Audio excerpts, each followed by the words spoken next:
오늘 우리에게 주시는 하나님의 말씀은 히브리서 13장 17절에서 25절 말씀입니다.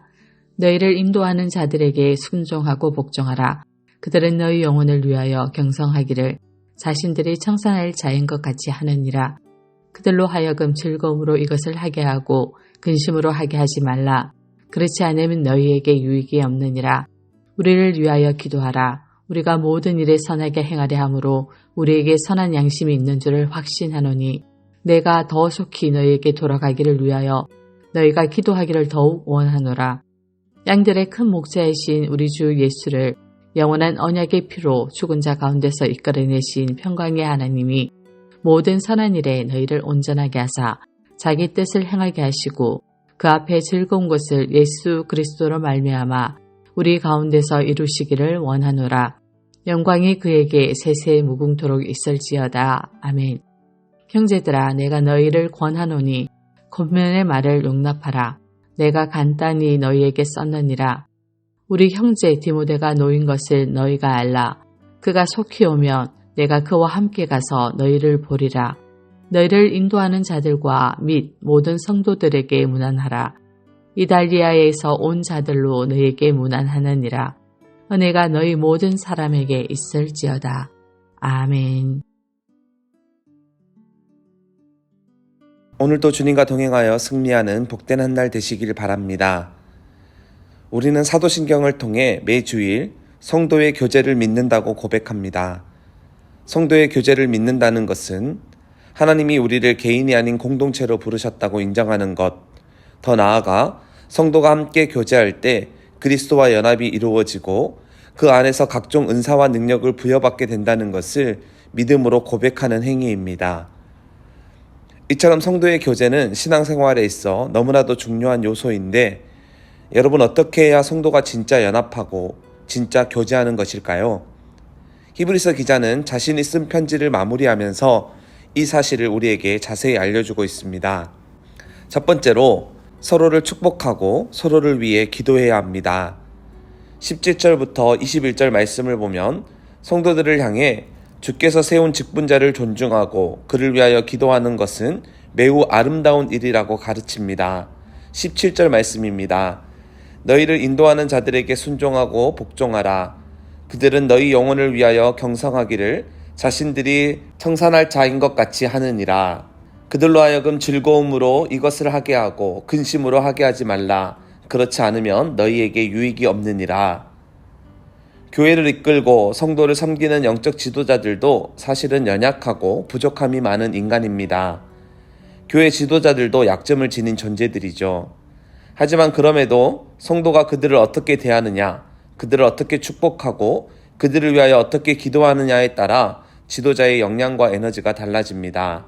17절은 바로 그 사실을 우리에게 분명히 가르치고 있죠. 이어서 20절부터 21절을 보면 이번엔 직분자가 성도들을 위해 어떻게 기도하고 축복해야 하는지를 말씀합니다. 특별히 20절을 보면 양들의 큰 목자이신 우리 주 예수를 영원한 언약의 피로 죽은 자 가운데서 이끌어내신 평강의 하나님이 라고 기록하고 있는데 예수님은 양들의 목자로 하나님은 평강의 하나님으로 각각 소개합니다. 그런데 21절을 보면 그 평강의 하나님이 모든 선한 일에 너희를 온전하게 하사 자기의 뜻을 행하게 하시고 그 앞에 즐거운 것을 예수 그리스도로 말미암아 우리 가운데서 이루시기를 원하노라 축복하고 있습니다. 다시 말해 주님께서 성도들을 온전하게 세우사 하나님의 뜻을 행하는 귀한 삶을 살게 해달라고 기도하고 있습니다. 이처럼 믿는 자들은 서로를 축복하고 서로를 위해 기도해야 합니다. 그럴 때 성도의 교제가 온전히 이루어지고 진실된 연합을 이루어 갈 수 있습니다.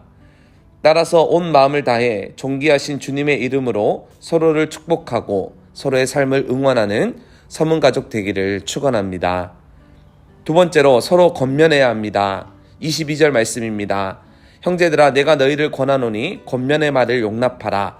내가 간단히 너희에게 썼느니라. 여기서 말하고 있는 권면의 말이란 지금까지 쭉 기록해온 히브리서 말씀 전체를 가리킵니다. 그런데 히브리서 기자는 이 말을 용납하라고 당부합니다. 용납하라 하는 이 말은 헬라어로 아네코인데 견디다, 참다 라는 의미를 가지고 있습니다. 따라서 이 권면의 말이 행여 받아들이기 힘들다 하더라도 견디고 인내하면서 잘 수용해라. 그러면 이 말이 너희를 살릴 것이다. 이 말이 너희를 올바르게 이끌 것이다. 히브리서 기자는 지금 당부하고 있습니다. 그런데 이런 권면의 말은 관심이 없으면 절대 할 수 없습니다. 관심이 있어야 권면도 하는 것이죠. 즉 깊은 관심 속에서 이루어지는 이런 권면은 지나온 삶을 되돌아보게 하고 동시에 하나님의 은혜와 영광을 깨닫게 해줍니다. 지나온 삶을 돌이켜 더 나은 방향으로 나아가게 하죠. 그래서 잠언 27장 17절은 이렇게 말합니다. 철이 철을 날카롭게 하는 것 같이 사람이 그 친구의 얼굴을 빛나게 하느니라. 철로 철을 당금질할 때면 큰 힘이 들죠. 철과 철이 부딪히면 사방으로 불꽃도 튀깁니다. 그런데 그 힘든 과정을 거치고 나면 더 날카로워지고 더 예리해집니다. 더 정교해지죠.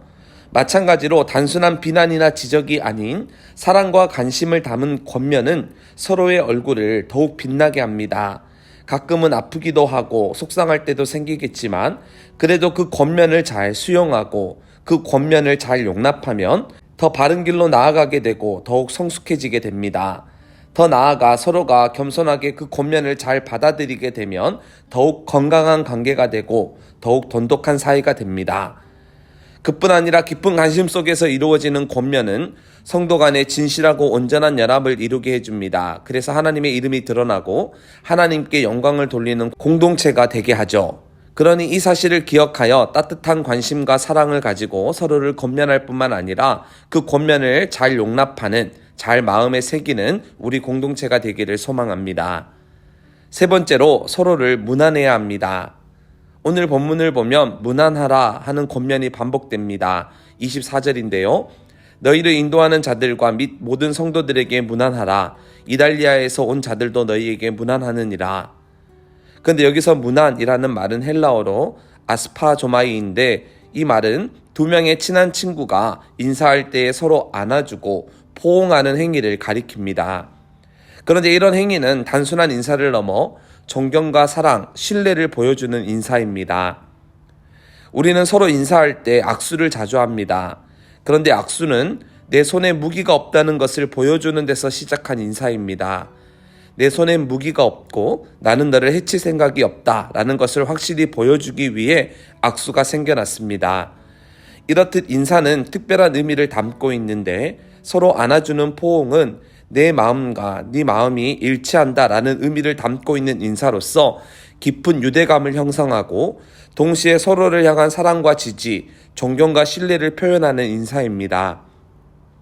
즉 삶에서 큰 위기를 만났거나 너무나도 어려운 순간이 찾아오면 나를 기억하렴 내가 너의 버팀목이 되어줄게. 내가 너를 끝까지 지지하고 내가 너를 신뢰하며 내가 너를 돌볼게. 이런 의미가 담겨있는 인사가 바로 포옹입니다. 그리고 오늘 여기에 기록된 문안이 바로 그런 의미를 담고 있는 인사입니다. 단순히 안부를 확인하거나 서로 가볍게 인사하는 차원이 아니란 얘기지요. 이처럼 한 성령과 한 믿음 안에서 우리 모두는 한 가족이 되었기에 그 어떤 공동체보다 더 깊은 유대를 맺어야 합니다. 그저 아는 사이가 아니라 주 안에서 한 가족임을 고백해야 합니다. 즉 사도신경을 통해 우리는 매주마다 성도의 교제를 믿는다고 고백하는데 이것은 우리가 주 안에서 긴밀히 연결되어 있고 서로가 서로를 깊이 신뢰하며 서로가 서로의 버팀목이 되어주겠다는 것을 함께 고백하는 겁니다. 그런데 이런 관계로 나아가기 위해선 무엇보다 서로의 형편을 잘 알아야 합니다. 그래야 지지해 줄 수 있고 그래야 버팀목이 되어줄 수 있고 그래야 진짜 무난할 수 있습니다. 그러니 내 주변에 있는 믿음의 동력자들에게 깊은 관심을 가지는 서문 공동체가 되기를 소망합니다. 주 안에서 한 가족임을 잊지 않고 서로의 상황과 형편, 서로의 생활과 환경을 깊이 들여다보고 또 언제든지 힘든 일이 생길 때면 가장 먼저 달려가는 그런 공동체가 되기를 진심으로 축원합니다. 이제 들은 말씀과 교회 공동체를 위해 함께 기도하겠습니다.